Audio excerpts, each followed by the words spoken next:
Bonsoir, alors. Page cover, 2 points. Premier point, un rapide clin d'œil au futur film de Fairy Tail, le second, Dragon Cry, avec une image de Natsu sur ce qu'on pourrait dire, c'est la dragonification. Voilà, une image de Kana avec en fond une ou plusieurs villes. Ça tourne rond dans mon cœur, sans entrave, avec majesté, droit vers demain. Ok, on va démarrer le chapitre. Acnologia, la menace contre l'humanité. Ce champ de bataille, déjà vaste chaos, le désespoir gagne en intensité et se répand. Chapitre 524, sombre futur. Petite remarque. Toutes les traductions ne sont pas les mêmes en fonction du site sur lequel on va. Qui est-ce, cette puissance? Je l'ai déjà ressentie. Acnologia qui passe en ignorant Erza et Wendy. Il s'avance vers le corps de Aileen inanimé. Alors c'est toi qui as donné la puissance des dragons aux hommes, ce qui implique que tu es ma mère et mon péché. Acnologia qui abîme encore plus le corps de Aileen. Il respecte absolument pas du tout sa mort. En même temps, c'est un fou furieux dans sa tête. Là, on voit bien, là, il a un rire de méchant, là. Un fou rire de méchant.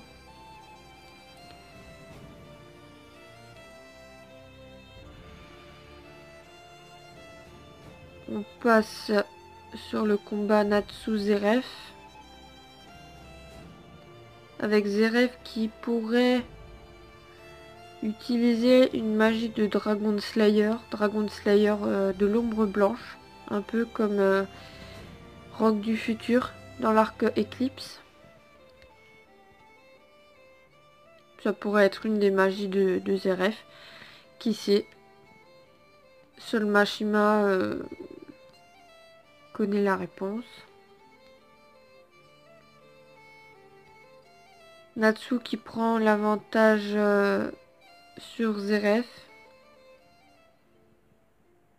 Puis inversement, Zeref prend à son tour l'avantage sur Natsu.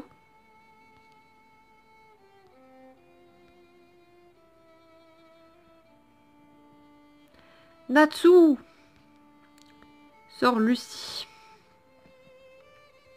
Ça, le truc aussi, c'est qu'ils font rien. Hein. Lucie, Grey et Happy, ils sont là en tant que spectateurs. Ah.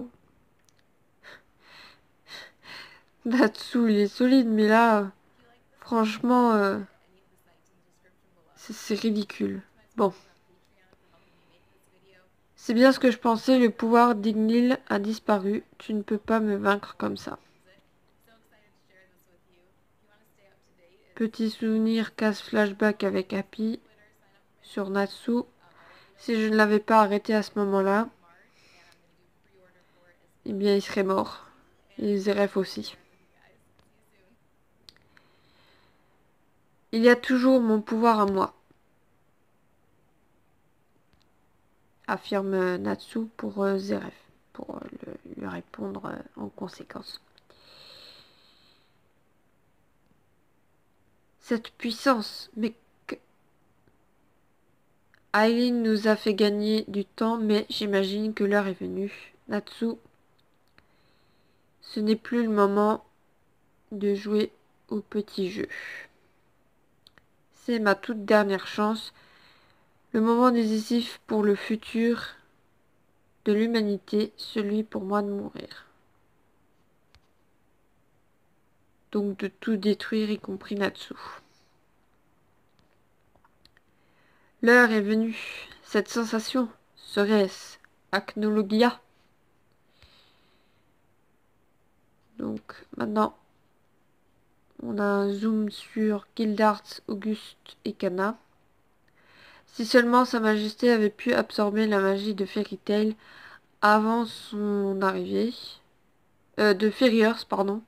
Fairy-Earth qui est une des magies de Mavis. La magie infinie. Son seul défaut. Être incontrôlable. Et Zeref, comme il veut voir le monde détruit, eh ben... c'est pour ça qu'il veut utiliser cette magie. Enfin, du moins, c'est une des solutions pour détruire le monde. C'est un peu comme une bombe atomique. Donc, voilà. Les choses auraient pu finir autrement. Tu laisses rapidement tomber. Telles sont les ailes des ténèbres qui viennent assombrir le futur de l'humanité.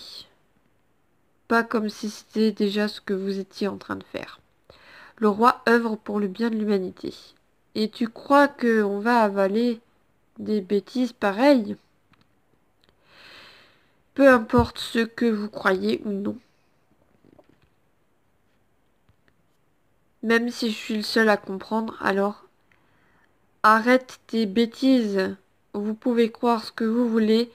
Tout ce que vous faites, c'est conquérir. Et des tas de gens sont morts à cause de ça. Même notre maître, Makarov, qui est mort avec le sort Ferrilo. La justice ne nous intéresse plus. Tout ce qui importe maintenant, c'est de passer du temps avec nos amis, apprécier ces moments avec eux. Kana. Et jamais on n'abandonnera. Petit zoom. Qu'est-ce que cette case pourrait signifier? Est-ce que derrière cette moitié de drap, on doit comprendre quelque chose? Est-ce que c'est un symbole spécial? Et le livre à côté, est-ce qu'il est important autant que l'espèce de pierre qu'on voit? Encore une fois, Mashima connaît la réponse. Probablement. Mais pour l'instant, on ne sait pas trop. Je ne faiblirai pas, même devant Zeref ou Acnologia. Si c'est la ville ou notre guilde qui est en jeu, alors j'affronterai tous les désastres. Fairy Magic Number 3. Fairy Glitter. Donc voilà, ça casse tout. Ça fait un peu de fumée. Mais Auguste se tient toujours là. Pas une égratignure. Petite, est-ce que tu aimes ton père? Quoi? Bah pas spécialement. Tu mens, Cana. Ça n'a rien à voir avec ce qui se passe maintenant. Aimes-tu ta fille? Bien sûr. Tous les deux, ils rougissent, c'est tellement... c'est tellement drôle. Enfin, c'était la petite pointe d'humour à la page précédente. Quand bien même j'ai pu maîtriser toutes les magies de ce monde, il reste une chose hors de ma compréhension, l'amour entre un père et son enfant, ou une mère et son enfant, ou finalement le lien parent-enfant. Et si ton enfant venait à mourir devant tes yeux, quelles seraient tes émotions? La petite provocation d'Auguste avec un large de sourire de méchant. Quelles sont ses intentions cachées derrière ces paroles? Hein? Et Gildars qui s'énerve. Parce qu'il ne comprend pas, il n'a pas envie que Kana meure. Et donc, bah, il va se battre sérieusement maintenant, je pense, contre Auguste. Chapitre 525. Pourquoi le fils de Sa Majesté ne pouvait-il aimer? Là, le titre de la traduction... Enfin, la traduction du titre, là, pour le prochain, là, c'est un peu mal fait, hein. Mais bon, en gros, voilà, c'est ça. Ça va parler de Rakade. Euh, Probablement un flashback sur son enfance. Et peut-être une explication comment il en est arrivé peut-être à attraper la malédiction d'Anxéram. Voilà. Donc finalement, qui se retrouve dans le même cas que le couple Zervis, donc Mavis et Zeref.